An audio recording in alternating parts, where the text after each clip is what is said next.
Mr. Pritam Singh.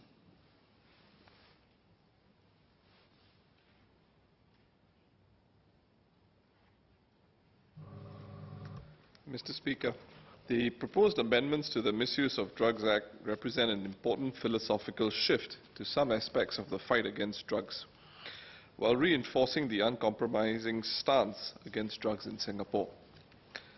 Almost 20 years ago, the Ministry took a very specific approach towards hardcore addicts through the Misuse of Drugs Act, initiating long-term mandatory imprisonment and caning for hardcore drug addicts, a hardcore addict being one defined as having been caught more than twice for drug consumption.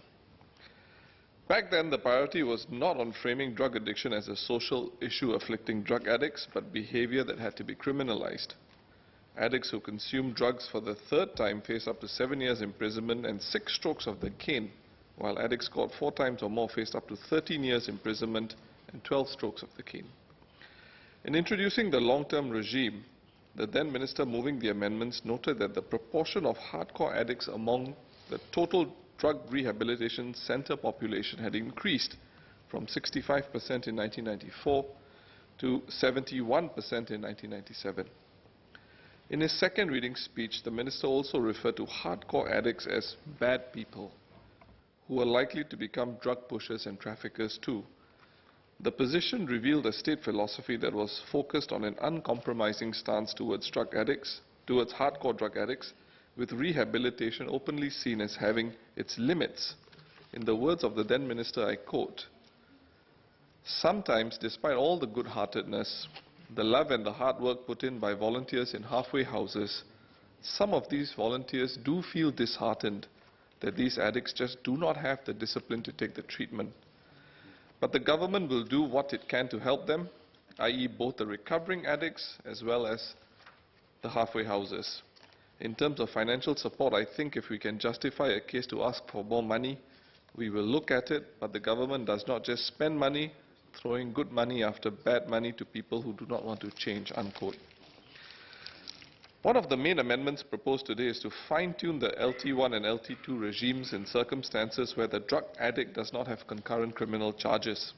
In parallel, the amendments raise the time an addict can spend in the DRC from 3 to 4 years, along with a longer supervisory window from 2 to 5 years to submit himself or herself at random to the authorities for a urine test or to provide a hair sample. Mr. Speaker, I am supportive of the aforesaid changes and commend the significantly more enlightened attitude taken by policymakers to shift the focus on helping selected repeat drug offenders in a more purposeful and surgical manner through the calibration of the misuse of drugs rehabilitation regime. This is no mean feat, given the risk that some members of the public may erroneously construe this shift as a relaxation of attitudes towards hardcore drug addiction. However, I see it as an example of rational and sensible policy making. In fact, this policy shift is significant considering the LT regime was introduced a mere 20 years ago and to cover even more offenders when the Act was amended in 2006. Notwithstanding my support on this point, I have some clarifications I seek from the Minister. The first clarification is a request for information. In 1998, the then Minister, in introducing the LT regime, shared that more than 73% of hardcore drug addicts had some form of a criminal record. I originally intended to ask how the percentages have changed over the years and what the figures were today, and with specific reference to the amendments, how many drug addicts imprisoned under the LT1 and LT2 regimes currently face concurrent criminal charges when they were originally sentenced to long-term detention. The Minister earlier shared that the figure was about 50% now, but the Minister also shared that given easier access to funds and a general rise in access to drugs in the region, in view of these realities and the latest statistics provided by the Minister in his second reading speech, would Minister be able to share the family background and income levels of those with criminal charges and those without under the current LT1 and LT2 regime? Separately, to give the public a better sense of the rehabilitation task ahead, can the Minister share out of the inmates committed to DRCs, how many are repeat offenders today? My second clarification, while the amendments do not foresee any increase in public expenditure, How much more support will be given to counsellors and the halfway house employees and volunteers to help keep recidivism numbers low?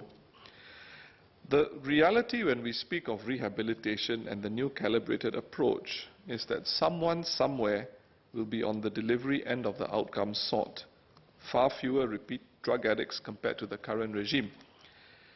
So the proposed changes are likely to put an acute focus on the people behind rehabilitation as they endeavour to get drug addicts out of a dangerous situation for good. What sort of training and support will these individuals undergo so that they do not feel disheartened about addicts who do not respond well to treatment, such that they can continue plugging away at the hugely important task of rehabilitation? This is likely to become more significant as a large part of rehabilitation involves reintegrating the addict into the community and in gainful employment, something that may be even more challenging in this age of economic disruption. It is vital that maximum support is extended to the volunteers, workers and supporters throughout the drug rehabilitation chain, from DRC staff to uniformed officers, CNB officers, and to families and parents that need help and assistance to in turn help their loved ones and individuals under their care to kick the habit for good.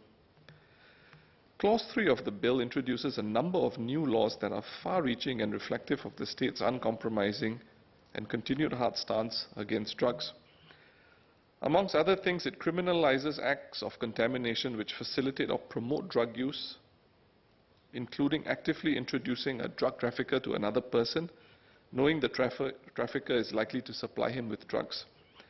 A person shall also be guilty of a contamination offense if he teaches, instructs, or provides information to another person on how to cultivate, manufacture, consume, traffic, import, or export controlled drugs such as cannabis, for example, knowing or having reason to believe that the other person intends to carry out these activities. It makes it an offense for an adult to leave drugs or drug utensils within easy access of a child, knowing that the child is likely to be in proximate range of the drug or drug utensils. Mr. Speaker, what is needed is for knowledge of these new laws to be widely disseminated within the community so that they help send a strong deterrent message. I would like to ask the Minister what measures will be taken to make these new laws well known, particularly amongst foreigners who may not be familiar with the minutiae of our various laws, minutiae of our various laws on drugs, and among high-risk individuals like former drug addicts. Finally, I would suggest that more preventive education across platforms on these amendments as introduced in Clause 3 would be particularly important because of the rising permissiveness and attitudes across the region on drug consumption and a general relaxation of the laws against drugs in the region. Mr. Speaker, I support the amendments to the Act. Order. I propose to take a break now. I suspend the sitting and we'll take the chair at 4:20 p.m. Order. Order.